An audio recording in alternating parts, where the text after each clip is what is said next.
Okay, welcome everyone to the AI Sales Revolution podcast where we interview sales leaders to understand how they're using AI and to share best practices to help everyone to prepare for what is to come. So I'm Bowen, the CEO of Wonderway, and today I'm lucky to have Gen from Hour One, who's joining me on the show. So thanks for joining me, Gen. Would you mind just introducing yourself to the audience? Give us a little background on your story, where you've come from and how you ended up in your role today. Yeah, thanks for having me, Bowen. Pleasure to be here. So my name's Gen Ukaj. I am an account executive at Hour One. I've been working for AI tech companies now for probably the last 4 years of my sales career. I've been in sales for about 8 years. Where I come from, I'm from New York, born and raised. I went to college, Baruch College, studied cybersecurity information systems.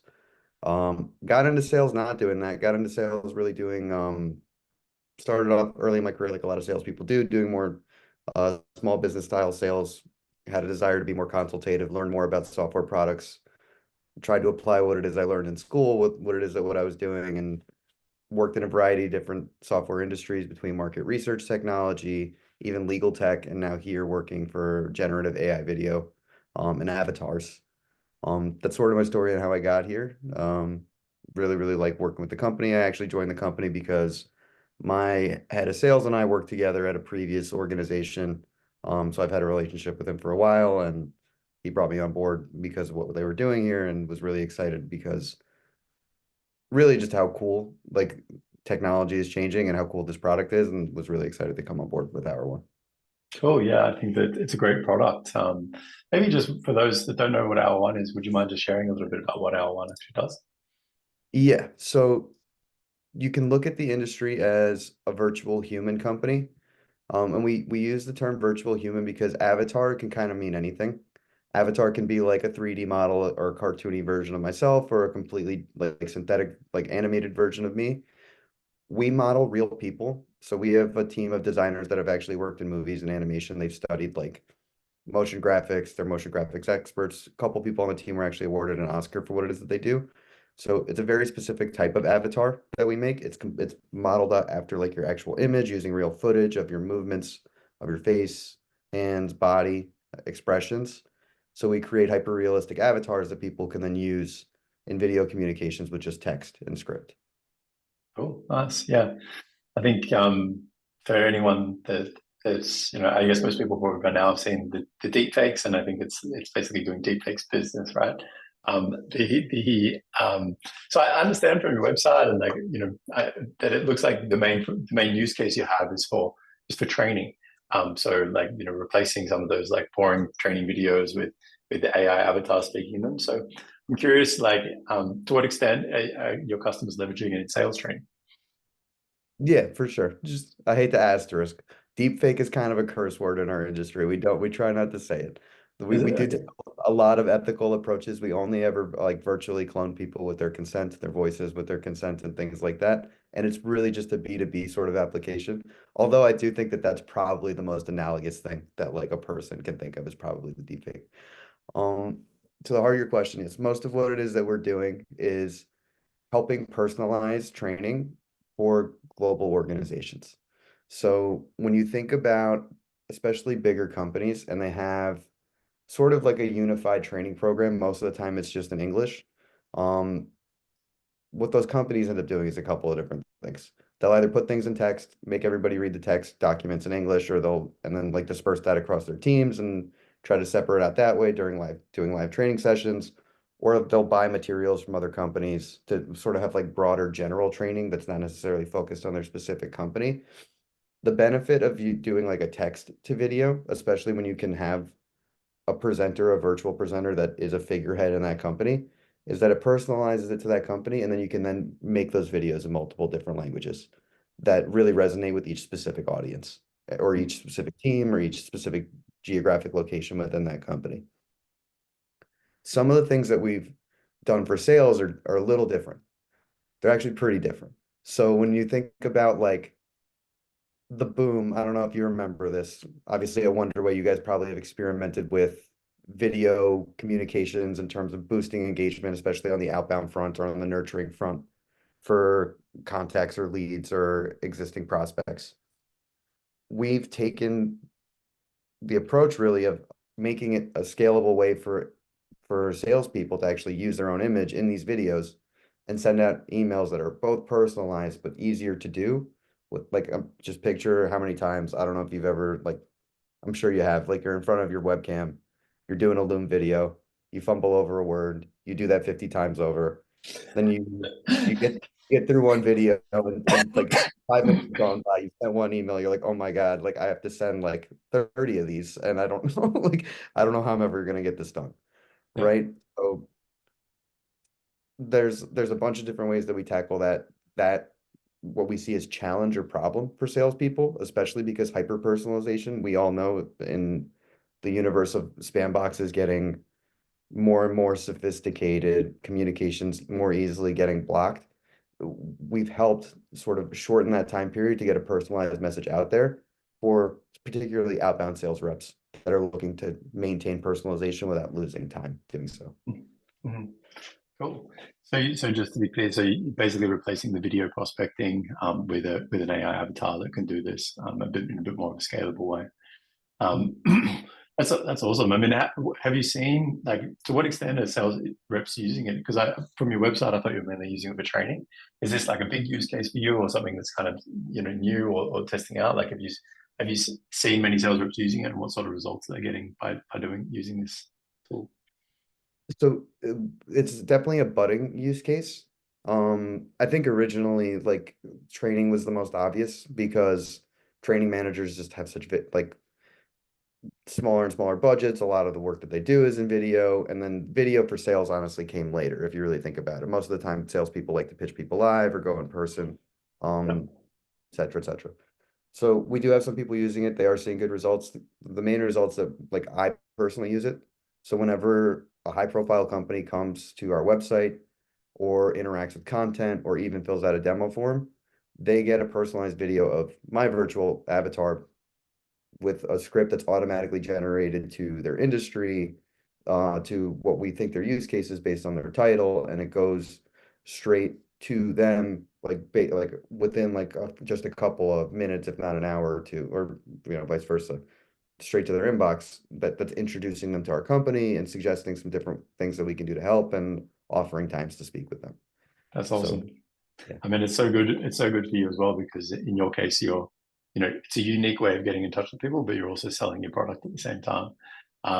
So do you have integrations with like emailing tools and stuff like that to make that happen? Like if you said you're automating the process from the inbound lead comes in and then being able to automatically spit this message back out. Have you got some sort of integration that allows you to do that?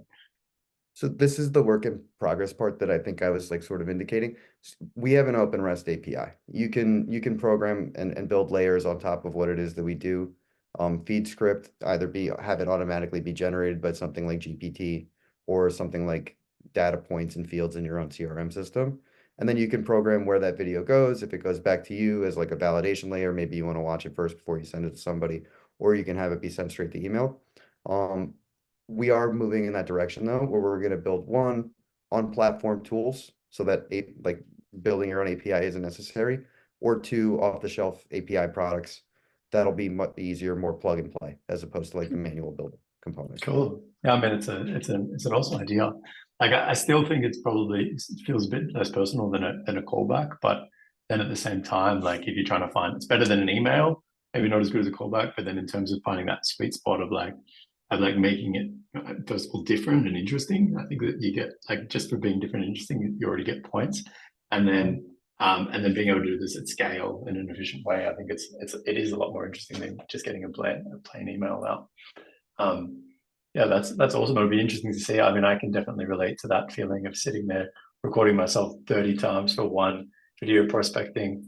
I mean, I also for demo videos that I'm doing for a product, that sometimes it can take me 2 hours to shoot a 5-minute demo video, and it's just, yeah, it drives me crazy.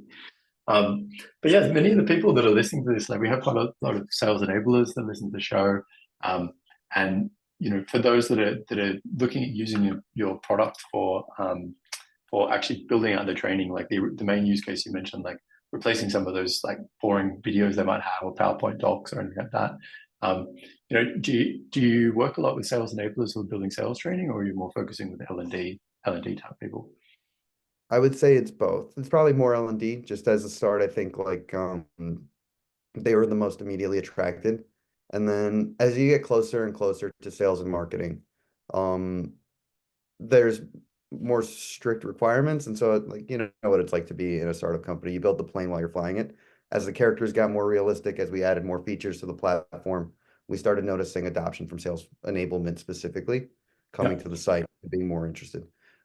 From a feature perspective, like better pronunciation from AI voices. Now you really can't tell the difference with most AI voices. They sound like real people. Mm. Two is being able to actually guide through things like product training. So sophisticated screen sharing capabilities, being able to time when you go through a click path, and then also being able to curate a script. Like the best part about doing a script to video, I think, especially for sales enablement managers, I don't know if you ever tell your reps that they talk too much. My boss tells me all the time I talk too much. When you when you script something out, you really get to the finer points and you know how to keep your demo short and succinct, and then you can kind of relay that message across the sales team in a very conducive way. Yeah. Because you spent the time to kind of put it down, but also like visually show them as it's going through. Yeah. Again, with all those similar components, not having to record yourself, not necessarily having to use your own voice if you don't want to, taking the burden off the trainer of getting in front of the camera and more so working on the materials and curating. Yeah. So what are the most common use cases you're seeing sales enablers use it for? Like you mentioned product training there, doing demos. What other use cases do you see for the main things they're using it for? Typically product training. Sometimes like they'll use it for like common themes and objections, like handling, like objection handling videos, onboarding specific like types of communications, like these are your daily expectations, this is what it is you're looking to do.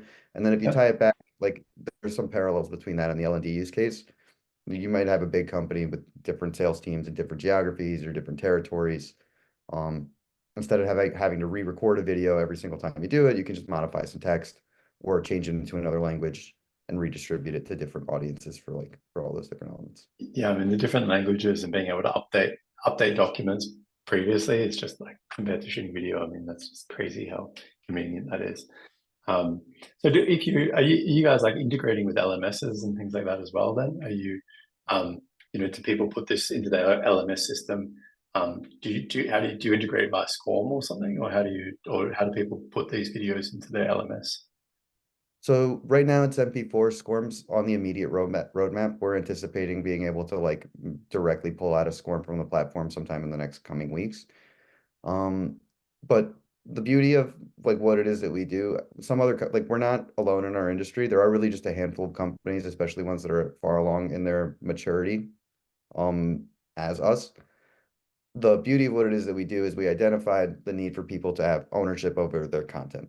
A lot of companies that came into the market kind of wanted people to go to their website to watch the videos on their platform, where we from Jump Street immediately enabled downloads, immediately gave intellectual property rights to the videos, sans the software. We own the software. Our customers own their own videos to be able to put them anywhere. And an MP4 file is super versatile. If I bring that to an LMS system, I can convert that to a SCORM if it's got that capability directly on the platform, which most of them do. Cool. Nice. Yeah, I mean, I can imagine, especially for big companies. I mean, I think we have an LMS as well. Like, I think SCORM's pretty old school thing and dying out, and hopefully the faster it dies, the better. But I think, especially in big companies, it's something they always ask for, so it's hard to avoid it. But yeah, I think like what you mentioned about the how realistic these videos are getting. I think even just in the last year or so, I was looking at the video on your website, and big change now is that it's starting to incorporate body language in, and the voice is getting good, but the body language is a big shift that I've seen. Maybe on your website, and maybe something that wasn't happening a year or two ago. But yeah, I think I experimented with these tools like maybe a year ago. We have an LMS, we have content. We thought about putting more of our content in here, but we did get some pushback from customers and also within the team that it was a little bit too monotonous and it was hard to concentrate for like long videos. It's still not quite the same as a video with a human. But like, what advice do you have for people who are using these tools to keep it engaging? Like, I think it's getting close to a human, but it's probably still not quite there. Do you have any advice that you give to your customers on how they can keep the training engaging while still taking advantage of all of the benefits of using the AI bots? Yeah, 100%. Um, Definitely, like I co-sign basically everything you said. They're getting more and more realistic every single day. The like this is doesn't come from us, even the companies, like really just figureheads like across the AI space. They anticipate like within the next 2 years, it's going to be almost like indiscernible when you're looking at an avatar, when you're looking at a real person. All it requires is, more raw material, more raw material, more raw material, and more trial and error. The advice I would give for people that are using it today is a couple of different things. One, look at independent studies. The independent studies say, I feel like we as humans have a knee-jerk reaction. I forget that there's actually like a specific word for this. When we see something that's like us but not us, we almost feel bad for it and we don't want to look at it. Yeah, yeah, If you look at the studies, using any kind of avatar in a video, does actually boost information retention and engagement, even if you think it's weird. Even if you think that like it doesn't look exactly like a real person, because there's something actually gravitating my face to the screen, my auditory senses are kicking in, my visual senses are kicking in. I'm forming memories when I'm looking at it. That's the first thing. The second thing is use as much or as little of the avatar as you want. We're not just an avatar company. We truly are a video creation tool. You can make videos on our platform with characters and a little talking head. You can make them completely off screen. You can focus just on narration and on the visuals of the video. It's not it's not paramount to what it is that we do. It is our favorite part about our product, and it is the core of our intellectual property. So we obviously care about it a lot. Um, but but the advice that I would say is one, it makes sense to have a dismissive reaction to something that's so foreign and so new in concept. Two, test, test, test. It's easy for us to say that we don't like something. Put it out there. Make a couple of videos on a site, do an A/B test and see if it works for your audience. I think the results would surprise a lot of people that people do actually tend to retain the information more when there is, even whether it's a real person or an avatar or something that draws your attention to the screen. That's basically what all the third-party independent studies that I've seen show. As a sales guy, I try to think of myself as an ethical salesperson. I need to be sold on what it is that I'm doing for me to be able to sell someone else on how it works. I spent a lot of time looking into this, and everything that I've seen sort of points to the fact that they actually do make a difference, and they do make a positive difference. Whether you think they're ugly, whether you think they're cartoons, or whether you think they're hyper realistic. it's more just so sorry. Is that improving the retention compared to watching a human video, or is that compared to like reading a plain like a static doc? That's a good distinction. I don't think it beats out humans 100%. But when you think about how often you can get a human in front of a camera, that's where you start to really think about the returns there.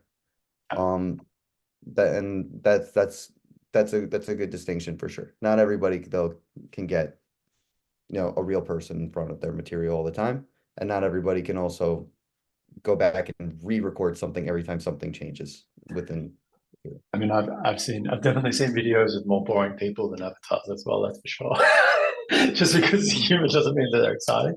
But yeah, I mean, I wanted to also double click on what you said. So that you said within 2 years, you think it's going to become indiscernible from an avatar versus a human. So yeah, would you mind sharing like you got a bit of an inside scoop on where the industry's going? Like, yeah, where is the industry going? What are your predictions, and what are you talking about internally in the company of where it's going to be in the next couple of years? Beyond like, of course, it's going to be better, but what sort of opportunities does that open up, and what is the company looking at in terms of opportunities that you'll be looking in the next couple of years? Yeah. And I'm sorry because I think my internet's unstable. There's kids in the house and they might be kicking the Wi-Fi box downstairs.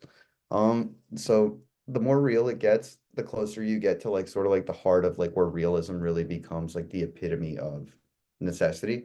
So if you think about it, internal, less important that something's real. Externally facing, so you think about L&D, probably most accepting of it, even if it's not perfect. Sales, still accepting, probably a little less accepting. Marketing has to be really, really good for me to show this to customers. Then when you think about like sort of where a lot of companies go, it's media is like kind of where you're going to see some of these avatar companies focus is how do I get this to make content that is completely public facing and kind of ubiquitous around. This isn't so much sales related, but it's like just answering your question. Mm. Then if you think about it through the corporate use cases, it's just like sort of like immediate stuff. When you think about how many AI companies are using language models nowadays, like we're seeing like immediate moves between us and even some of our competitors to like put a document into the platform. Like what if I put a proposal into this and instead of me typing out a script, it automatically generates a summary of the proposal, the fine points, and it generates a video. Sweet. Um, so that's like more related to sales. Um, Longer term future, it's like scaling hyper realistic content across a variety of industries, things that people would spend a lot of money to do or save creators a lot of money from making themselves. And in the short term, it's like the cool thing about the AI community is also the scariest thing about the AI community, which is that we're all kind of like working together to take certain bits and pieces of what each of us are doing to make uh Okay, I can hear you perfectly. There's no problem okay, there. cool. Yeah, I lost it there for a second. To basically form APIs that help solve multiple problems at once. It's like it's a hyper competitive but also extremely social environment because of just how fast everything's scaling. Like a lot of companies are leaning on each other to make better products. So yeah, short term things like automatic summaries, things like hyper personalization, being able to create automated flows, just from data points, and then long term, it's like using all of that stuff to make really, really realistic content, like news stories or like sports. Like I think sports news, I think is already kind of kicking off. We do have some customers that are using our platform for that. But we saw like we've seen some other cool companies out there, like I think it's called Future AI, where they're gonna do like a 24-hour news network with like a AI avatar. Wow. That's pretty Wow. nuts. Cool. Yeah. Nice. And what do you think? Like, I mean, this is something a recurring theme on the show that everyone's talking about. Is AI going to replace sales reps, or what parts? I think it's not even will it, but it's more like what parts of the sales process are going to be replaced by AI. Like what's your opinion on this? Like you've already talked about video prospecting. You've talked about like putting proposals in. Do you see any other use cases where you might start to replace some human interactions with more of like interacting with these avatars? Oh, sorry, you I didn't think like it's calling them avatars. You wanted to call no, them no, proposals. avatars is good. Just not deep fakes, not deep fakes. Um, Okay. yeah, yeah, avatars is fine. Avatars is cool. Virtual humans is good. Virtual Just not deep. humans. Okay. There's this one company that kind of scared the pants off me, and I couldn't tell if it was like marketing or if it was real. But the scary thing is, like a lot of times these companies start off as marketing and then they become real anyway. So I don't know if you've seen any, like if you probably do because you're also in the tech space, in the sales tech space. You ever get those Instagram ads from like Air AI where you have like the robot making a cold call to a real person and it's like a Yeah. conversation AI bot? That Yeah. stuff is a little scary because it's pretty finesse. Like they do a pretty good job. Like Yeah. and you're like, wow. Um, Now replace, not replace. I do think what AI is doing in general, whether you look at sales or all companies, is looking at the most repetitive tasks that a person does and it's trying to automate them. There is sort of this avenue where salespeople have to be really hyper personalized, especially on live meetings, especially in like understanding not just the company's challenges, but like really what motivates a specific individual to get a deal done. If there is a shrinkage in the workforce, it's really going to be sink or swim around that. Like if all of like the most repetitive parts of your job get automated, then the parts of you that cannot be repetitive and cannot be automated, you need to really kind of land on those parts. That needs Mm. to be the biggest thing that a salesperson focuses on. Um, and I don't think that like sales reps will go away. I don't think SDRs will go away. That's been a big conversation on LinkedIn lately. I don't know if you've been reading in like any of those articles. Um, because there's personal touches across the board, but like focusing on the parts that make you human, ironically, and being really good at those things will be the thing that protect you from having your repetitive job automated. Yeah, I agree. I mean, it'll be interesting to see. I think it will definitely, like you mentioned, they're already looking at cold calling, video prospecting now, and I think maybe inbound qualification calls, I think is also something that will probably get automated. Um, Yeah, it'll be interesting to see which one takes off first. I think the most successful one I've seen on the cold calling is actually tools that they automatically dial, and maybe a bot can say the first like the first line or two, and then it'll transfer it to an agent. So it just means that you can be dialing 20 customers at once, and then it'll put you through, and the bot just gives you, there's like one or two lines that gives it enough time for the sales rep to sort of jump on the call and connect and have that conversation. Maybe not even doing the whole conversation. I mean, it'll probably get there, but yeah, interesting to hear, because I think you've got a bit of an inside perspective on how quickly things are developing. Great. Well, I think we're up to time, but is there anything else you'd like to talk about before we finish? What for you, like given your company, what gets you the most like, excited or worried about automation? Just curious about you. Not to flip the podcast script over and ask you a question, but I guess I'm just curious. No, I mean, what gets me most excited, I think, is around, like, at least what the problem we're solving is how can we automate part of the training and coaching process at scale. So I think, what I'm passionate about is that most sales reps would like to get more coaching, but they don't. Or if your managers have the time to actually coach their reps, listen to the calls and coach them. And in my experience, probably sales managers listen to less than 1% of the calls. At best, one call per person per week, probably not even that though. And there's just the research has shown how big a difference coaching can make, but nobody does it. And I think, even if you, like, the whole idea behind our product is that if we can automate that process, we can see what the sales reps are doing well or what needs improvement on the call, then we can help them become better. So I think here, this is not about replacing the sales rep, it's about helping them to be better in those human interactions, as you mentioned. I think there will be parts of automation here or there, but at the end of the day, there will always be salespeople, and then making sure that they're doing the best job they possibly can in those interactions they have. I think this is one of the best ways to help them. So that's what I'm excited about and what we're focusing on. But I think there's so many areas in this space that are worth delving into, because there's a lot happening at the moment. Yeah, I think also like to that point, like the way the tech's changed in the last couple of years, things just kind of like teams are much more focused and some of them are leaner. Like it's not even just on the managers. It's like you can't be in 55,000 places at once. But it's like a huge challenge. I'm probably gonna dig into your site to see how you guys solve for some of those things. Last thing I think I'll just sign off on is like anybody that's like listening to this and would love to kind of see what it is that Hour One is doing. We do have a free trial on our website. We have a product-led growth motion that helps people sort of get their hands and eyes and ears on what it is that we're doing. Feel free to jump on, sign up for a trial. If you do book a meeting, you might get an automated email from me, hyper personalized to you using my AI avatar. So I'll sign up straight after. Great. Well, thanks for coming on the show again. Yeah, thanks for sharing the insights. Super interesting. So great to have you on. pleasure to be here. Thanks very much. Cheers.